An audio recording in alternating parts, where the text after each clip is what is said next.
Dumagdag ng 1.7 trillion ang utang ng Pilipinas noong 2025. Katumbas ito ng mahigit 25% ng kabuuang budget na 6.3 trillion pesos ngayong 2026. Ayon sa Bureau of the Treasury, umabot na sa halos 30% ng pambansang budget ang utang ng bansa mula 16 na trilyong piso noong December 2024 patungong 17.7 trillion pesos sa katapusan ng 2025. Kung hahatiin sa 115 milyong Pilipino, bawat isa ay kailangan magbayad ng higit sa kalahating taon ng sahod ng isang minimum wage earner sa Metro Manila. Lumaki pa ang parehong domestic loans, 12.1 trillion pesos at foreign loans, 5.59 trillion pesos kabilang ang mga utang sa development partners at foreign banks.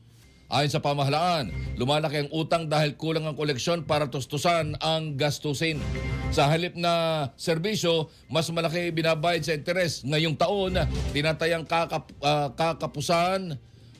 kakapusin ang pondo at ang kakapusan ng pondo ay 1.647 trillion pesos. Kaya plano ng mangutang ng 2.6 trillion pesos kung saan 1.2 trillion pesos dito ay para sa amortization.